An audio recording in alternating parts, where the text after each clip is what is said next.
7th, 2016 at 5:30 p.m. We all stand for the Pledge of Allegiance. I pledge allegiance to the flag of the United States of America and to the republic for which it stands, one nation, under God, indivisible, with liberty and justice for all. Eddie, will you call the roll, please?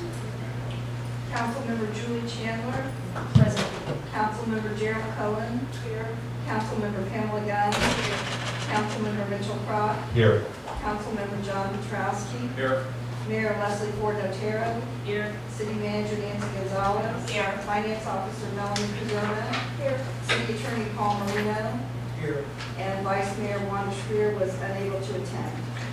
Thank you. The first item on the agenda is the approval of the agenda. And you know, the residents who were going to talk about undergrounding of utility have requested that their item number 9 be removed. So I've asked for a motion to remove that item and approve as amended. So moved. Second? Second. All in favor? Aye. Opposed? Motion passes. The approval of the October 3rd, 2016 City Council meeting. A motion to approve? Second. Any comments, questions? All in favor? Aye. Opposed? Motion passes. Citizens' comments. Each speaker will be recognized once and will be limited to a 3-minute presentation on any subject that is not on the agenda. Do we have anyone? Excuse me, Yes. for speaking to the chair, we cannot hear you very well. Okay, I'm trying to, is this better? Yes. Okay, I apologize. Thank you. Okay, Dr. Ward. Dr. William G. Ward, Long Beach, 1199 Louise Drive. I just have one question of all those on the podium. Who knows Linda Fisher? You know Linda Fisher? Who is she? She works for the Planning Council, Pinellas County Planning Council. She is on the Pinellas County Planning Commission, right? This word came from Madeira Beach. They have got so much money through grants through Linda Fisher, who's prepared the grants, who's gotten the grants, and the city council at Madeira Beach thought so much of the grants, the amount of the grants, that they gave her a $10,000 bonus. Now, I asked the council, please look into this and see if we can get some money from her, through her. Or she has done it from Madeira Beach to the point where they gave her $10,000. Thank you very much, Dr. Ward. Any other citizens like to speak? Seeing no, yes, sir. Mark Goldman, 437 27th Street. Just a point of clarification, please. The undergrounding project, Excuse me. Undergrounding. Here, can we turn up the mic a little bit? the undergrounding project group asked that their agenda be removed, and we appreciate that. But it was with the understanding that after the presentation is made by an engineer, that we will be allowed to ask questions of the presentation.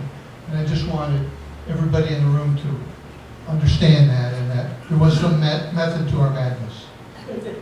Thank you, Dr. Golden. He's aware of that, Mr. It's on the Carrier. agenda. Thank you. Yes. Okay. Anyone else wishing to speak? Seeing no one, will close citizens' comments.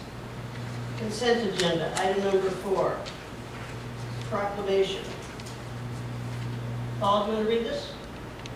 Well, this is a proclamation, excuse me, this is a proclamation with regard to Pinellas Walk, like Matt and Dash.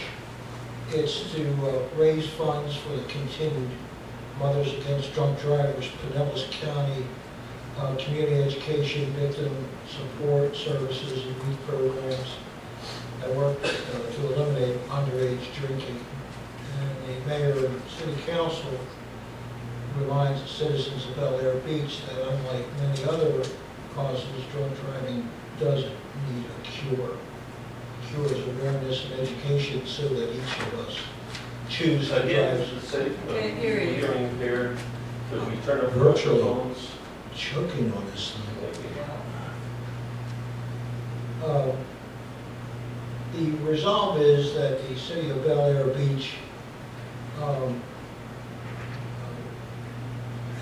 encourages all citizens to participate in this very important event, and further urges all citizens to make responsible decisions, to take appropriate measures to prevent impaired driving.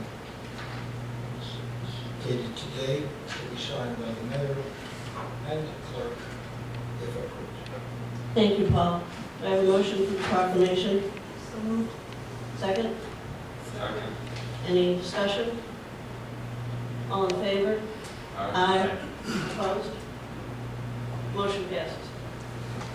Mayor, apparently the event is going to be at the Largos Central Park Yes. on November 19th, 8:30 a.m., and it is 11 a.m. For this walk-a-thon. Yes. Thank you. A regular agenda, item number 5, update by Doolin Associates on estimates for underground utilities, given by Mr. Al Carrier. Mr. Carrier. Good evening. Can everybody hear me? My name is Al Carrier with Doolin Associates. We are civil engineers and land surveyors. We're located in Clearwater, Florida, and we are one of your engineers of record. I've been asked by Ms. Gonzalez to look at obtaining some prices and looking at the process of undergrounding utilities within the city.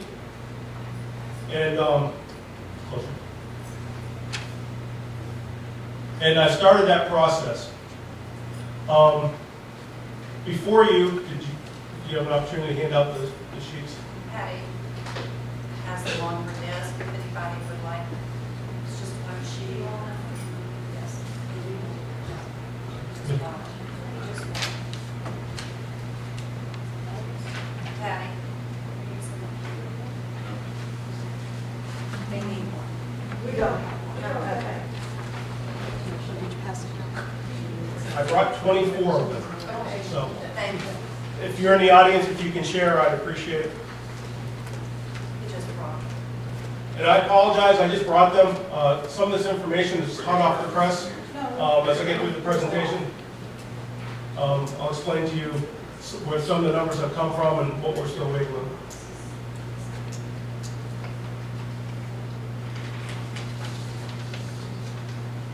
Vernon Pillay at actual innovation since 2006 has been 19. Excuse me, sir.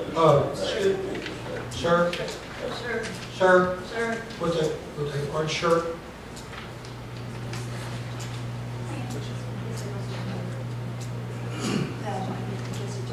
Mr. Duffy? Mr. Duffy? Yes? We can't have members of the audience, I'm sorry, Tim. we cannot have members of the audience blurting out commentary during a meeting unless you're recognized by the chair and you want to make a presentation or remark. I defer to council. thank you. But there is some irrelevance to study. Okay.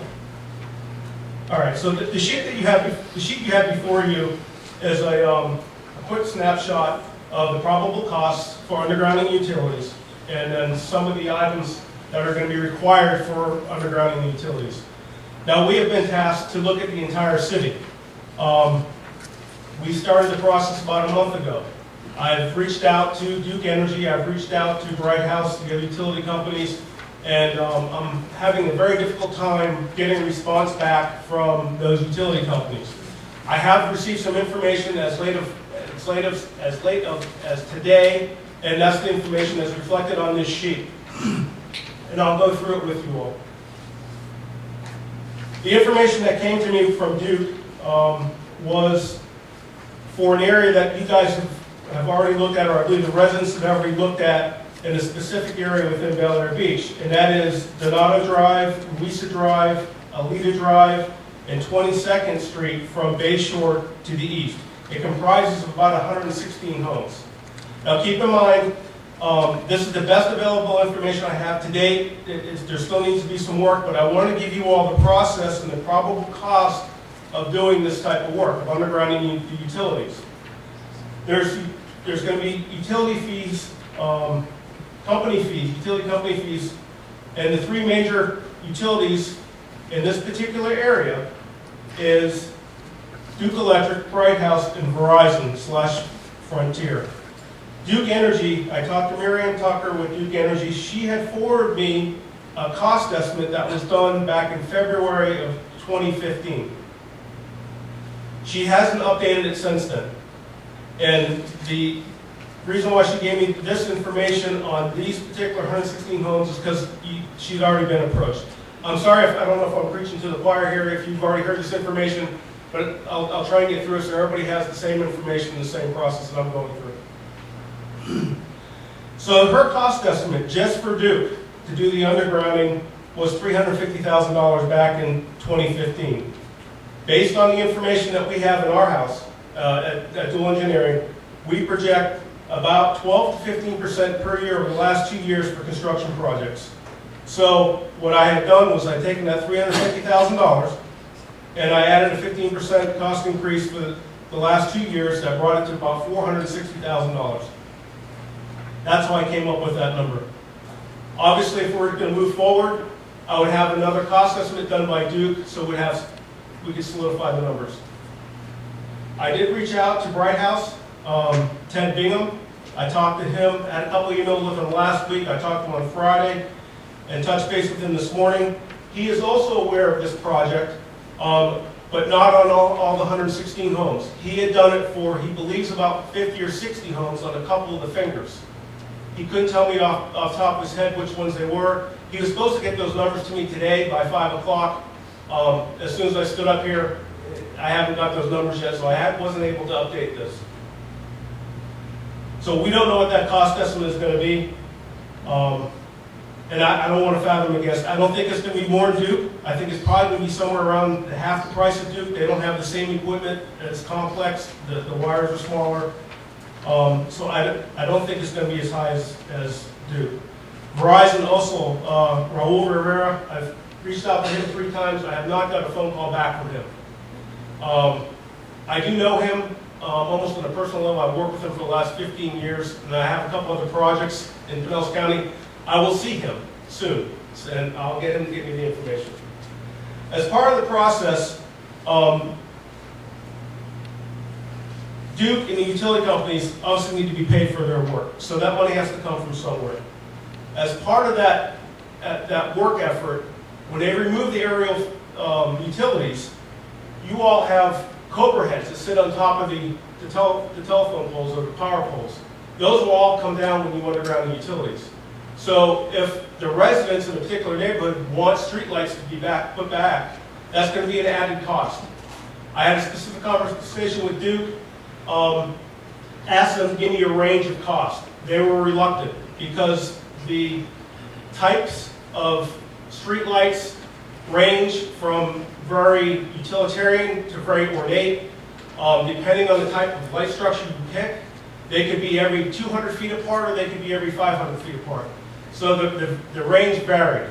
But I wanted to put a bullet item for the streetlights and the added cost for the streetlights so that people are aware of that, and if when this moves forward, that people can maybe select a streetlight and move forward and know that that's going to be an added cost. Project coordination, that's just basically 10% of the utility, the construction cost. It's for surveying, so when Duke goes out there and the other utilities go out there, they'll know where to put their lines in the ground. And that's just a general number. 10% for engineering and coordination is probably going to be less than that. Most likely it'll be less than that. Duke Engineering, they require a fee Once they have an obligation on part of the town or the city, their fee is $4,500. That's paid up front, and it goes to Duke's engineering department, and that's where they'll sit down, they'll lay out the lines, figure out where the transformers need to go, and the amount of easement, additional easements required. The total project cost, excluding Verizon and Duke at this point, is about $635,000, or, and that home cost for every residence is costing about $5,500. Keep in mind that does exclude Verizon and Bright House. One of the additional fees, driving through the neighborhood, there appears to be about 30, maybe 40 homes that already have a below-ground service to their house. Meaning the power line doesn't come from the street, you don't see the power line in an aerial going to the roof and feeding the home. If the home does not have underground utility or underground service right now, there's some additional costs that I want to share with you. Duke's cost to convert the meter can, that's the can or the meter on the side of the house, from an aerial feed to a below ground feed, is approximately $2,000. That includes burying the line from the transformer out in front of the house by the right of way, trenching it underground and bringing it up to the side of the house to the can, the meter can. The price is a little high. I think the actual estimate for full disclosure is about $1,800. I rounded up slightly. There's also could be a possible electrical panel upgrade fee. If the home doesn't currently meet building code, Florida building code, when it's underground, they will have to upgrade the panel.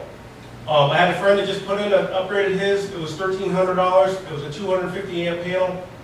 That's the best price I had at the time. I averaged it at $1,500. I know a lot of the homes tend to be a little bit bigger, and they may require more power, a bigger power panel. It may go up. It probably would go up. A good average might be somewhere around $1,800 to $2,000 for a bigger panel. But just for all intents and purposes, I included $1,500 for that service. Now to upgrade the panel, that is not done by Duke. That's going to be done by a separate utility contractor, electrical contractor. He'll come in and make the connection and upgrade the service. So undergrounding utilities, there's really two main aspects to underground utilities. The first is the cost, obviously. The second is Duke requires an easement.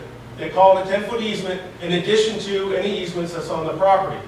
So from the front property line, they're going to require an additional 10 foot of easement so that they can bury their utilities.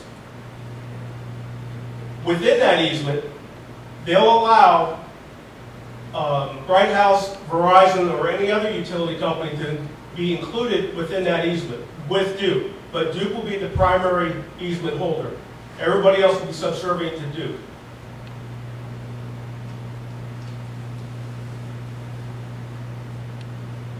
The way it was explained to me, Duke will require the easement. They have a temporary 10-foot easement for the installation of the utilities. If Duke comes back and they put the utilities in and they only require 3 feet or 4 feet, then that easement can be reduced in size. And we included that in some of that engineering cost where we would go back out and locate those lines and then rewrite the easements for the residents based on the size of the easement that's required.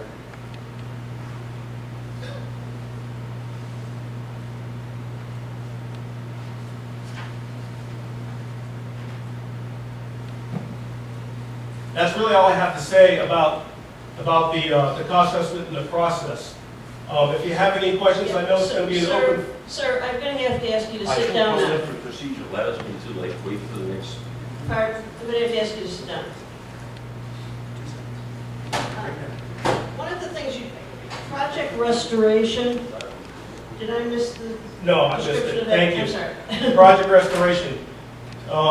Duke, when they put their lines in, same with Verizon and Bright House, if it's under the roadway, in every attempt possible, or under a landscape area, they're going to try and directional drill that line, or lines, so they don't have to restore the roadway. There's some cases where they can't do that. We don't know where those areas are yet. But all Duke will do is come in, an open trench cut, lay the utilities in the trench, and backfill. If there was asphalt or concrete over top of it, it's going to be up to the city to go back and restore that area. If it's grass, then we just put sod back on it. But that's going to be an additional cost until we really know where their lines are going to be laid.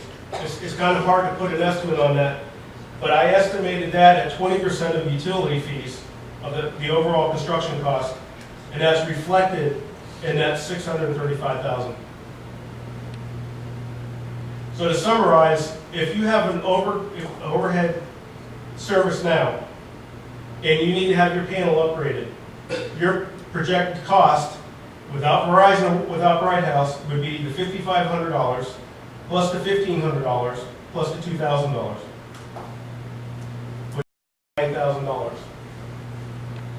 Until I get the other information, I'll be more than happy to come back at any time. As soon as I get some more solidified numbers, I'd be more than happy to come up and present that to you all. In talking with Marion Tucker, she's been through this a few times, and it's been suggested, if there's a certain neighborhood that wants to progress with this, have them sign or obligate themselves to giving up the easement and funding the project. Once they have a certain number of people in the neighborhood where the project will work, then she suggests go ahead and paying the fee to have the engineering work done and moving forward with the rest of the project. But until you do that, it doesn't make sense to spend the $4,000 or $5,000 on the Duke engineering fees and going through the process of writing all the easements. You really want to have everybody on board before you move forward. Thank you. There are provisions under Florida law for setting up a district like that and getting signatures on petitions and all that stuff, so she is correct on that. Council, comments, questions? I just want to clarify that before anything is done, the individual owner Use can your expect microphone, to pay a minimum of $9,000. A minimum. I don't want to go there yet with the number. Let me get the numbers from Bright House and Verizon before we throw a number out there. But that's without any problems in your house. Correct. No. That's with the aerial. Right. But we still don't know, you know, some of our homes were built in '72. You would probably need to upgrade the service panel. Okay, thank you very much. So what you don't have on here also is right now they have masts going up if they have overhead, so you're gonna have to fix your roof. Or, you know, there's another additional cost. We'd have to patch the hole with the state pipe for the. So you're gonna have to get rid of the third then. Thank you. Could you say that so everybody can hear? So what was brought up was the additional cost if you have an aerial service to your house. There's a pipe that sticks out of the roof. Well, they're going to remove that wire and put that underground, but you're still going to have that pipe sticking out of the roof. That'll have to be removed, and the roof obviously fixed or patched. So that would be an added cost that's not in this. Can I more adequately say that? Are the existing, Or the any of these, Sir, excuse me, council is Okay. questioning Yeah, I- Mr. I- Carrier at this one point. thing. You'll have your chance, sir. any of the existing homes have a 10-foot easement? Do we know? Because you said that there were some homes that had the undergrounding in this area. Correct. Do any of them have a 10-foot easement? And 10 foot is the most that you would have, 10 foot would be the most that Duke would require, yes. but we don't know if or how many of those houses I do currently. not know. I think none. I would typically say no.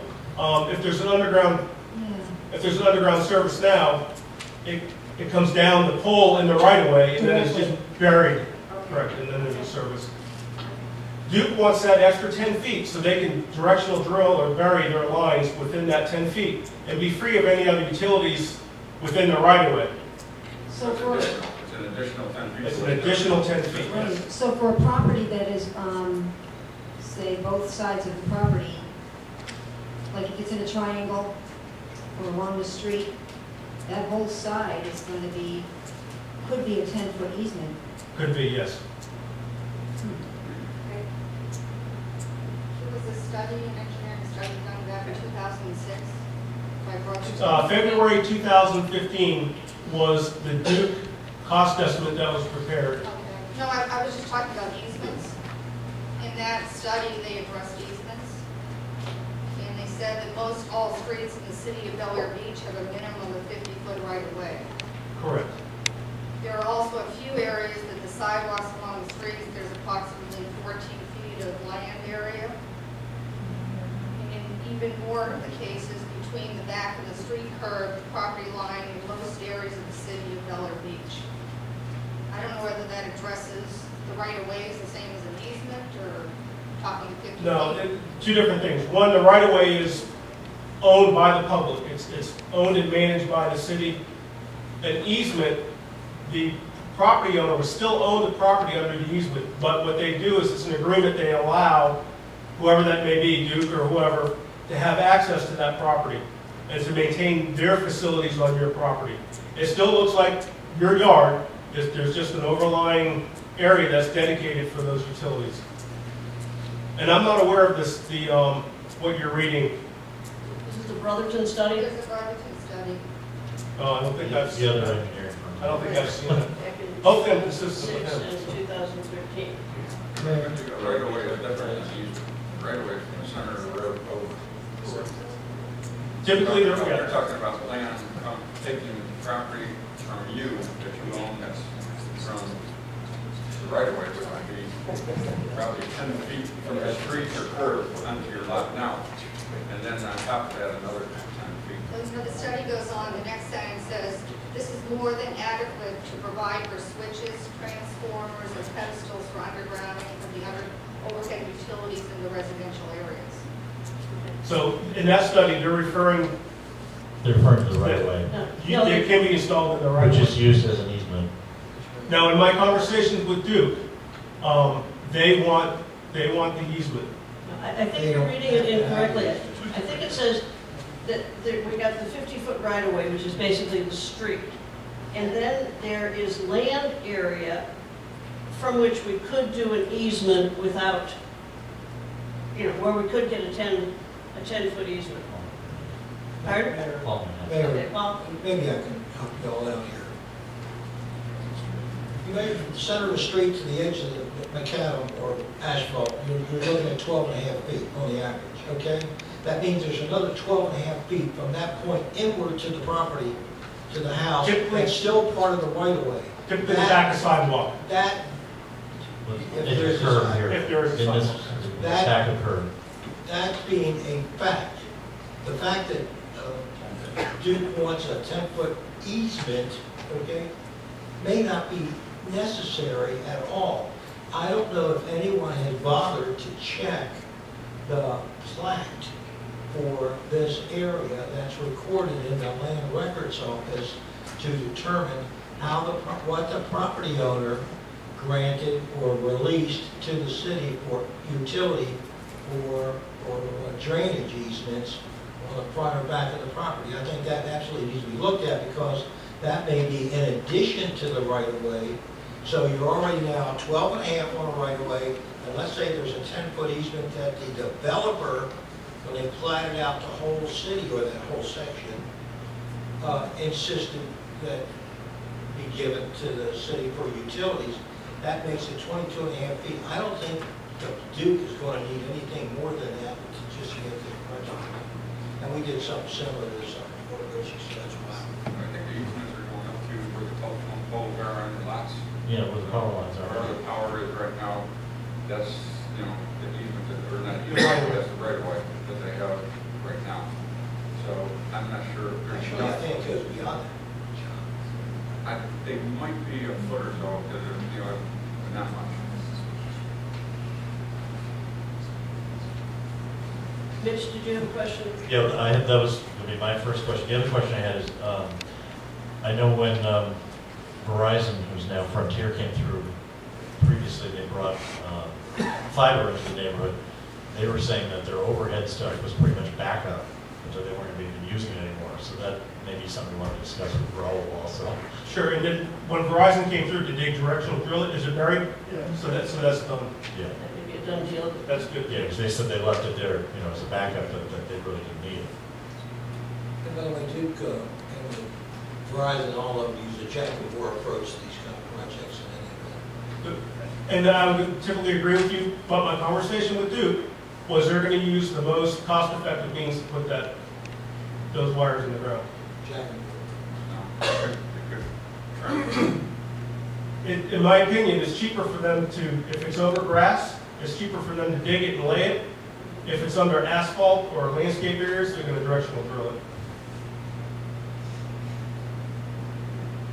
That's just from experience.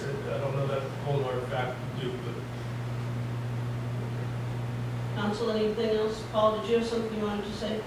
No, ma'am, I just want a clarification for everybody on the distinction between right-of-ways and easements, both of which are probably on all the properties of interest here in that particular area, given the fact that I used to live on Donato, so some knowledge. So these estimates that you have up here, like the 460,000 for Duke and so, those are not binding estimates, correct? Correct, they're not. When we decide we want a binding estimate, then they do the engineering cost and give us a binding estimate. Correct. Is this Duke engineering fee essentially the cost for a binding estimate? Correct. Okay, so they do the engineering and then they can really tell it what it was. This is their best guess, for lack of a different term. Okay. Anything else from council? Okay. I will now open it up to the audience one at a time to ask questions. Pardon? Dr. Ward? I would like to ask Mr. French, is that right? Carrier, Mr. Al Carrier. Oh, you're Carrier, It is French, okay. Change. Canadian French. Okay, I'd like to know what projects you've done like this before. A full direct burial? None. None. I've done a few cost estimates for City of Madera Beach, town of Bel Air, directional drill projects and burial of utility projects.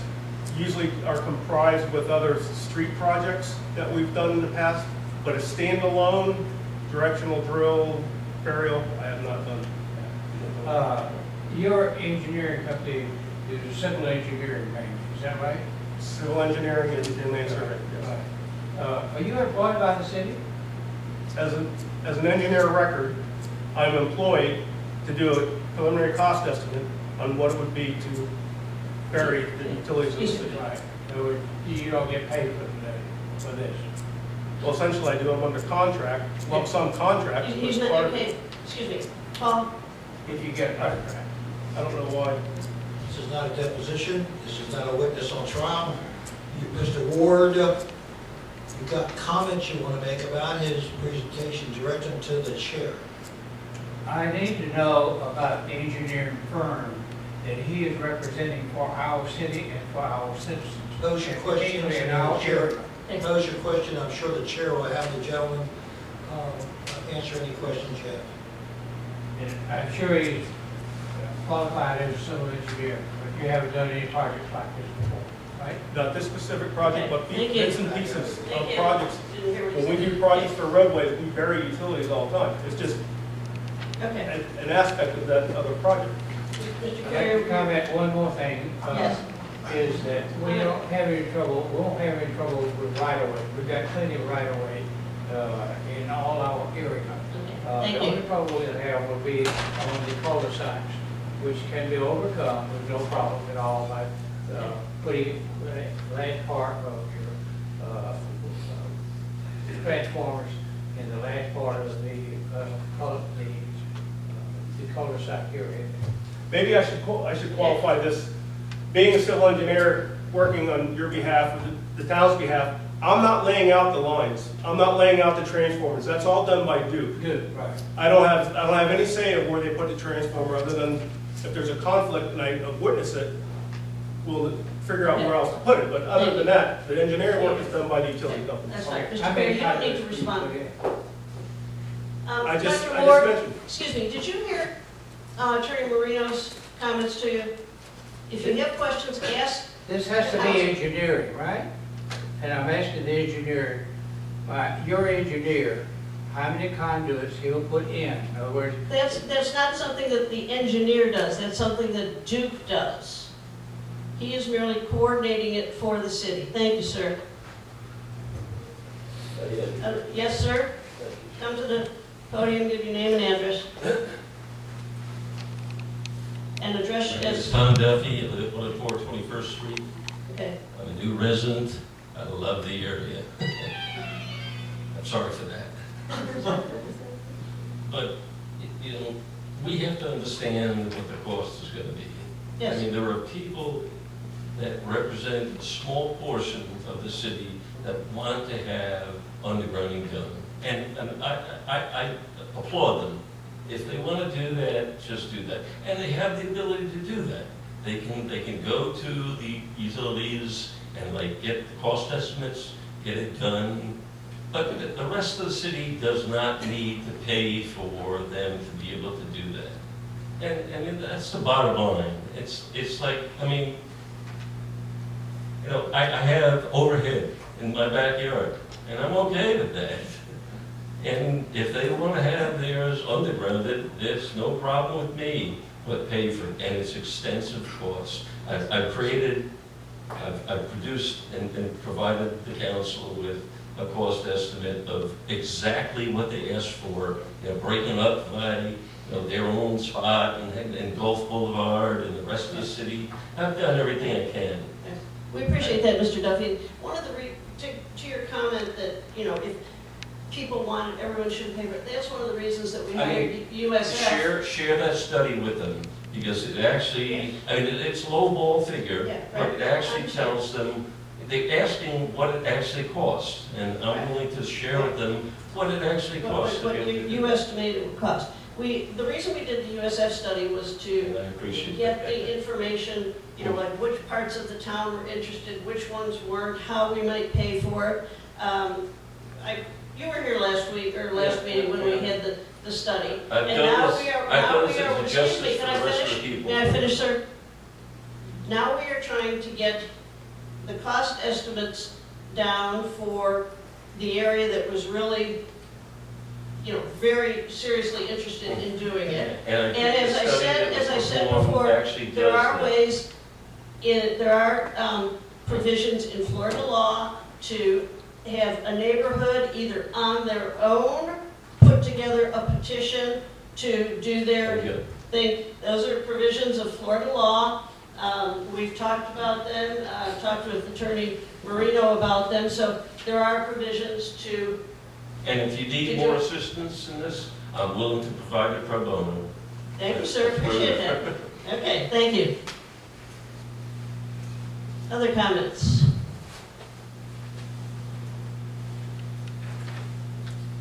I do have one more comment.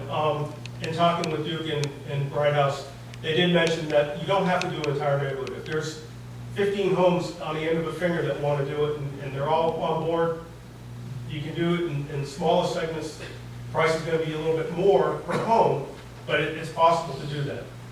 They all have to be in. It would all have to be in succession. Contiguous. Yeah, okay, well, appreciate this, and look forward to getting an updated cost figure once Bright House and Verizon get back to you. Appreciate everything you've done on this. I guess for you Are we all, talking you want like- me to focus still on this area, or is there another area that came out from the study where some I people? think the study says this is the area. This is the area, so I'll It's keep my really- focus. Yes, thank you very Thank much, you for your Mr. work. Carrier, appreciate it. Thank you. Okay, item number 6, consideration of resolution 2016-09. Paul? Yes, ma'am, this is a resolution of the City Council of the City of Bel Air Beach, Florida, establishing parking pay station hourly rates at Morgan Drive Park and the city marina, and establishing an effective date. This is an increase in the current rates. Thank you. Nancy, did you want to say? Well, I was able to print out a map of the city of Clearwater Beach, their parking rates. Pier 60 charges $3 an hour, time limit is 5 hours. Some of the others, another one on Gulfview Boulevard, $3, then you've got $1.25 an hour. Hamden, Mandalay Avenue, $1.25, actually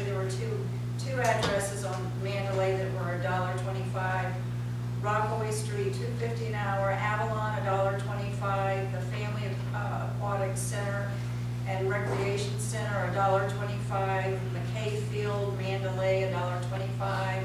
St. Pete Beach, $1.25, $5 a whole day. Madeira Beach is $2. All of your county parks such as Sand Key, Indian Shores, Reddington Beach, they're all $5 per day. And, I mean, I'm open for, another dollar figure, but I based it on the Pier 60, which, I mean, there's a lot going on at Pier 60, not a whole lot at Morgan, but still, I feel that Morgan is a prime beach parking space. You've got a private beach, and I think people, if they really want that type of beach, would be willing to pay the $3 per hour. Wanted to keep the $15 all day. Again, it's higher than most of the others.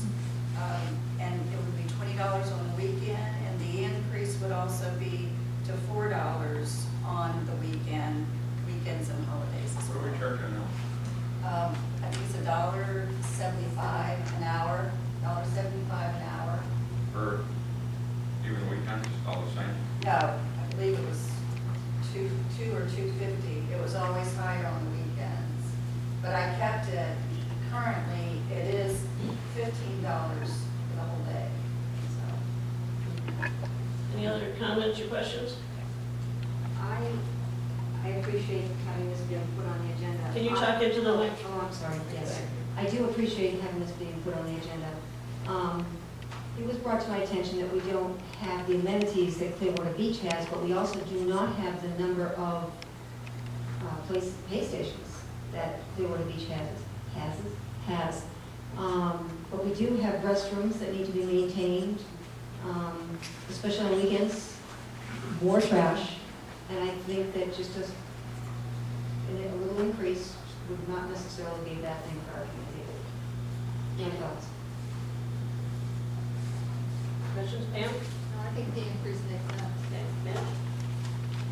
Yeah, Okay, do I have a motion for resolution 2016-09? Oh, I'm sorry. I'm good, Joe. I kind of think it's a little high. I mean, are we trying to make it difficult for our residents, or are we trying to make it prohibited for non-residents? Well, our residents can park for free in the other parking lots in Bel Air Shore. I know. And the And three Morgan. spots, and the three spots. Three also. Anywhere in Oregon. Anywhere? Yeah. Oh, just three are reserved for No, residents. they're not reserved anymore. Leave those up. We have to do that for beach owners, but if you've got a sticker on your car, you don't have to pay. Right. So you don't pay at all? No. So we have a motion for So moved. 26, a second? Second? Any comments from the audience? Seeing none, you want a roll call on this, Pat? Thank you. Councilmember Chandler, Aye. Councilmember Cohen, nay. Councilmember Gunn, Aye. Councilmember Crock, aye. Councilmember Petrowski, No. Mayor Notara. Aye. Resolution passes 4-2. Item 7, consideration of resolution 2016-10. Paul? Yes, ma'am, this is a resolution of the City Council of the City of Bel Air Beach, Florida, reviewing the annual to the city's capital improvement element schedule of projects and approving and adopting the same, and establishing an effective date. Nancy? Yes, we do this every year. However, this is the first year we've done it as a resolution. In the past, an ordinance was required. So this is a lot cheaper. We don't have to advertise. And this update has come straight from our budget for our capital improvements. It used to be the Department of Economic Opportunity would require a copy of these, and they would notify the city that they had received it and everything was okay, but now we just send it to them as a courtesy, so. But it is something that we do every year. I have a motion for resolution 2016-10. So moved. Second? Second? Any comments, questions from council? I have a question. Yes. On the public works building, we're funding $280,000. And I know I was out of town and missed the last workshop, maybe that included, some of this. I wanted to make sure that we were just moving funds in there and it wasn't approved yet. No. Yeah. That's correct. The funds are there, but we Right. have to maybe take a vote on the That's bill. correct, yes. Okay, thank you. Okay. Any, Mitch, you sound like you were going to say something. Any comments or questions from the public? Yes, sir.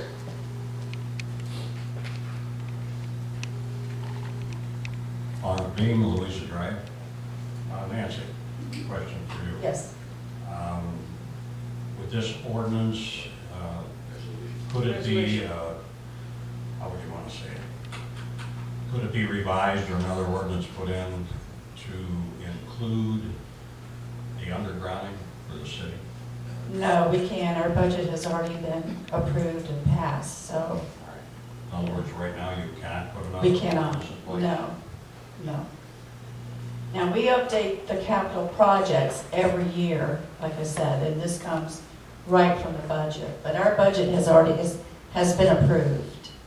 All right, but to write an ordinance to allow us to do the undergrounding, that's going to be paid for by the residents. What would it take to do that? City attorney? Depends on which way you want to go. There's still various options out there, Mark, for Well, it'd be not ad valorem taxes, but you need the ordinance in place so you can do the proper. I've already got a sample ordinance available to me right now. 197, 32, 36, or 36, 32? Not one available to me right now. It depends which way the city wants to go. Bond project, capital improvement project, special assessment project. All right, so there wouldn't be any problem with that. That's the easy part. All right, just want to understand it, make it clear. Okay. Thank you. Thank you. Any other comments or questions from the audience? Seeing none. Patty, will you call the roll? Councilmember Cohen. Aye. Councilmember Gunn. Aye. Councilmember Crowe. Aye. Councilmember Petrowski. Aye. Councilmember Chandler. Aye. Mayor Notaro. Aye. Motion passes 6-0. Number 8, discussion on potential flooding situations. Rob?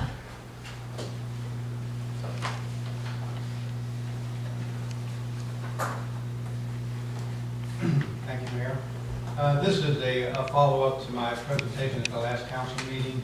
And just to clarify, this is not meant to replace the ESG recommendation or report. I mean, there's a lot of sound engineering recommendations that the city needs to address. Really, what I'm proposing is sort of answering the questions, what are you going to do now about the flooding issue in Butler Beach? And so the proposals that I came up with, and I've put some more details in them this month, are to take some initial steps to positive actions to relieve the flooding issues should they occur. This is going to be a long-term solution, so this is really just the first step. But what I put together, and you have in the packet, there were basically 2 items. One of them had to do with installing some check valves at certain priority outlets to prevent just normal tide fluctuations of filling up the drainage system, or in extreme situations where you have just the system overcome by water and there's nowhere for it to go. And so initially these tide flex valves prevent seawater from coming into the drainage system to maintain your capacity. The other thing is to deal with pumps. Okay, and this is used all over. I contacted the Pinellas County. Nancy gave me some people to talk to. So I got some recommendations from them on who they use and some pump type recommendations. And so really what I've got here is 2 of the more critical areas of the city, 2nd Avenue and 2nd Street and 18th Street. And what I'm proposing is that the city go out and purchase 2 tide flex valves in those 2 areas as an experiment to see if that helps solve the flooding issue in those areas. I'm also recommending that the city go out and purchase, and I looked at purchase and rental of these pumps. I looked at 3-inch pumps and I looked at 6-inch pumps. 3-inch are, you know, are still heavy duty. They're self-priming trash pumps that will deal with about anything. And if you look at the rental cost, it's really not that much more expensive to purchase them. The 6-inch pump is very expensive. But my recommendation would be for the city to get with United Rental, which is where I got these prices from. They're the same people that the county goes to. And sort of have a standing agreement with United Rental where in an emergency situation you could rent a larger pump and have it available to deal with more severe flooding issues in the city. And really the rest of this is just backup. You know, I think as far as the pump purchase and rental, the county has existing purchase orders and agreements with United Rental. It's something you probably could piggyback on. And I'm trying to find if there's another city or agency that's dealt with this firm with a Tide Flex balance. So this is, you know, this is a $25,000 recommendation for the city to take a positive step to relieve the flooding in Bellick. Every year you're going to have to address this. Every year you can add additional outlets, you know, to deal with other flooding areas and other priorities. So I think it's going to be an ongoing program and something that the new public works director, I'm sure, will get involved with. But this is kind of a first step. So. Thank you. Questions, comments, or up? Questions. Okay, these are more like a check valve type thing, so you're going to stop the water from flowing back into the culvert and into our storm drain system. That's correct. What happens when the water level is to a certain point and then our streets are flooded, it's still not going to let the water back out? That's where the pumps come in. I mean, again, the whole idea is that you have pumps available, and there are, you know, a few severe areas in the city that experience major flooding. And my idea is that you go to the outlet, you know, no water can come in, but still the system is being overflowed. And when the tide is high, it can't go out either. Right. And so that's when you would initiate the pumping solution. And this would happen during, you know, major storm events. It's not an everyday thing, but it would be a way for the city to deal with the flooding issue. So you pump it out of the inlet that's close to the seawall and put it back in the ocean. If the water level is higher than the seawall at those low levels, it's not going to help because the water coming over. If the water reaches the seawall, you know, you're just going to have to cross it. Rob, who would control this? Who would be the one that would go out and do it? Well, it would have to be the Public Works Department or somebody that you would, you know, so to me, you've got an emergency procedure in the event of a hurricane. This would be something that would be an amendment that you would add in there and sort of, you're going to have to develop it. So you're going to have to say Howard or somebody is going to have these 2 pumps and they're going to go to the most critical areas. And before the storm, they've got the check valves in place, they'll pump the system down so the storm system is empty and it has full capacity to take on water. And then as the rain, as it starts to rise, then you have to go out and man these pumps and you have to pump it down in the critical areas. Most of the storm drains are close to the seawall anyway, so there's not that much capacity that's going to hold. So what you're saying is every time we have a major storm, we're going to have to go rent these pumps just in case they're necessary, and then if we don't need them, we're still paying for rental. Well, I'm suggesting that you buy 2 pumps and try this, okay? You know, the rental of one, if, you know, that's really something you're going to have to see how this works. But, you know, the last major storm event, you had flooding on a couple of streets and you know, they were impassable and you had water coming to people's homes. And I think the idea here is to try to address those situations, if those are critical. This is not, doesn't solve everything. Right. But if you can prevent water from coming in one home, then, you know, it's something worth considering, in my opinion. Yes. Thank you for this report, because this was very informative and very, very helpful. First of all, I have no affiliation with Randy Chandler. He has a wonderful last name, but I'm not affiliated with him at all. But I also want to say that master drainage plan that we had a presentation of and a workshop on, that really, really concerns me. Not just the extent of having all that work done, the cost of having all that work done. And that is not a beautification thing, that is a necessity. I like this idea, or at least trying it and seeing if it works. And it may not, or it may work in these potential areas that you've listed, 2nd Avenue and 18th Avenue. And if it doesn't, then we may have, but we may be able, what I'm saying is that we might be able to change that master drainage plan. And if this doesn't work in those areas, do the master drainage plan in certain areas. It won't be as costly as doing the whole city and tearing up streets. And one thing to point out, as John said, even in that master drainage plan, if you increase pipe sizes from 12 inch to 18 or 24, that's increasing the capacity.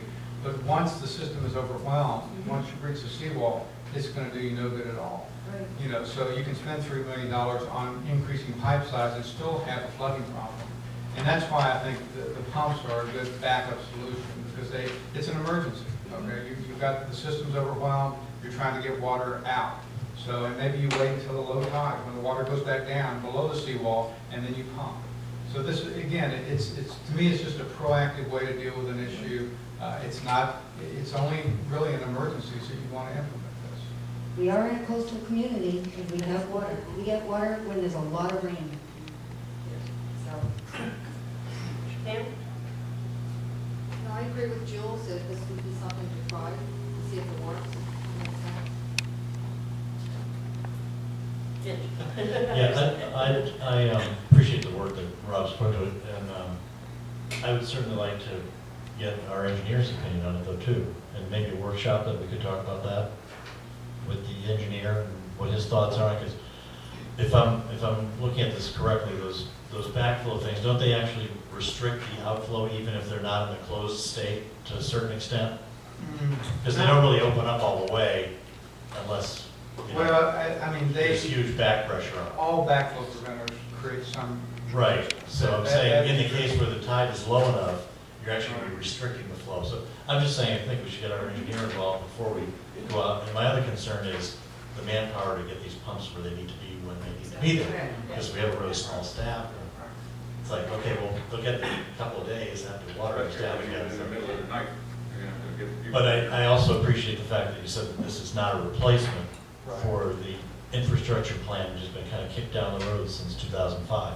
We got to really start looking at that. Well, and the nice thing about the pumps too, I mean, there's other uses for those pumps. I mean, you've got a drainage ditch over by the tennis courts, which stayed full for a long time, which didn't drain. And, it's a mosquito breeding area. You could use the pumps to pump that down. So, I mean, there's other uses for those pumps other than just this. I think it's, for a coastal community to have a couple of small pumps is probably not a bad idea. What's the useful life on those pumps using that salt water? I'm not a pump salesman. Call Randy, he can tell you that. I'm just trying to gather some information. I'm not trying to sell you guys anything. I appreciate that, Rob, and I agree with Mitch that we should have our, the engineers take a look at this. I see this sort of as a temporary, we've kicked the major infrastructure improvements down the road for a while. We're going to have to bite the bullet at some point and do it. I think if, look at St. Pete last year, earlier this year, and we don't want to get into that situation. We are going to have to make the major improvements at some point, but this could alleviate it on a short-term temporary before we do the whole master drainage plan. Right, it's a step. I mean, Yeah, right, thank you. Did you look at gas pumps? The smaller ones are gas, the larger ones diesel. Okay, natural gas ones that, No. I was talking to a friend of yours the other day who was talking about putting one over on, by Hibiscus at Belle Isle. Oh, really? Yes, Yeah, I'm leaving it there permanent. put one there permanently. yeah. I know they make gas generators, and, it's certainly an option if there's a source there. Yeah, there is a gas source there. Yeah. So we got a couple of different things that we can look at, but I really appreciate your looking at this. Sure, no problem. All right, thanks for the study. Thank you very much. All right, you're welcome. Thanks. Okay. Mayor and council comments. Who wants to start? Jules, you want to start on there? Sure, I'll start. I actually have a couple, and I apologize for that. Number one, I wanted to remind everybody to please vote if you haven't. And is there any interest in council or in the audience on that Mad Dash. It might be nice to represent Bel Air Beach. If city council wanted to go, we could wear our shirts and show unity for Bel Air Beach. So if you are interested, and Patty probably will hate me for this, if you could email Patty, and I could help you put something together. Sure. If you have an interest, we will get back in touch with you, council and audience. And then I have attended, and I've seen Gerald there, and I've seen the mayor there. Love the Big C meetings. They're so informative. And the public is welcome to go to. It's very, very interesting. The last one was hosted by us. It was very, very interesting. So if any other council members have the option or an opportunity to check it out, I would recommend it. Suncoast League of Cities I went to, wasn't as impressed with that, but it was very, very interesting. And I think that is it. Thank you. Pam? Okay, good. Yeah, kind of, at the risk of sounding like a workshop happy, I think something to do with the Dual Associates, once they get a little more information for us, I think it'd be good to schedule a workshop. And maybe at that time, we might want to think about establishing an ad hoc committee like we had for the Gulf Boulevard thing, rather than having bits and pieces coming from different directions. Where we have kind of a consolidated effort that everybody knows what's going on. I think that's something to think about. Okay, thank you. John? I'm good. No comments tonight. Okay. Nothing? Mayor? Yes, ma'am. One other thing I forgot is that, and I hope I'm speaking for the whole council, I won't presume to be, but I just want to really, really thank in Alan's absence, the work that our staff, primarily Melanie and Nancy, have done in Alan's. They're just picking up the slack. I know Melanie has saved us money with the cutting of the trees, and it's just, it's been very helpful to the city. Yes. So thank you. Thank you. I would echo that sentiment. The Pinellas County Mayor's Council is having their Christmas lunch on Friday, December 12th, and each year the council picks a cause which they support through their luncheon. And this year it's it's an organization called Nourish to Flourish. And it's an organization to feed, their program is to feed chronically hungry children. And these are the kids that, during the week get their meals at school, but then when they go home on Friday, by the time they come back Monday, they're kind of lethargic and stuff because they haven't had anything to eat at home during the weekend. So this organization gives these children a tray, if you will, with various good foods that are good for them to take home so they have something to eat over the weekend. So this has been in our budget, and that's what the money will be going for this year. On Friday, there is a Veterans Day ceremony at the Bay Pines VA Healthcare Center. Got the information if anyone is interested in going. I want to thank all our veterans for their service. I don't know if we have any up here. I'm sure we have some out there, and so we thank you very much. Pardon? Oh, okay. Well, where's Mom? Usually she's the one that thank. But thank you for your service. Get out and vote tomorrow. That's about all I've got. Nancy? Or no, I guess Paul's next. I'm sorry. No, I don't have anything there, thank you. Just a few things. We had a pre-bid meeting for the parking reconfiguration at Morgan Park, and we had 7 companies show up. The bid opening will actually be on November 18th. Hopefully we'll have 7 bids for that. Also, I spoke with Andy Squires today about beach renourishment, and the Army Corps of Engineers, the Jacksonville office, has sent a request to the regional Army Corps of Engineer in Atlanta requesting a $12.5 million funding for the Sand Key, and that's due to the tropical storm Hermione. No answer yet, but we'll keep our fingers crossed, and this is kind of like an emergency renourishment. So Andy has told me he'd let me know as soon as he hears something, so let's hope we get that. And I just want to say we've all tried to pitch in to replace Alan, and I don't know if any of you in the audience heard today, but Lynn Reeves, our former mayor, is going to be our new community services director, and he will be starting January the 17th. So we're looking forward to having him. So, Nancy, I have one quick question. Uh-huh. On the beach renourishment. Right. So the amount of parking spaces, did we get that approved, that is gonna be sufficient enough for beach yes, renourishment? we are adding 7 parking spaces, and that's what we're required to do. So, Okay.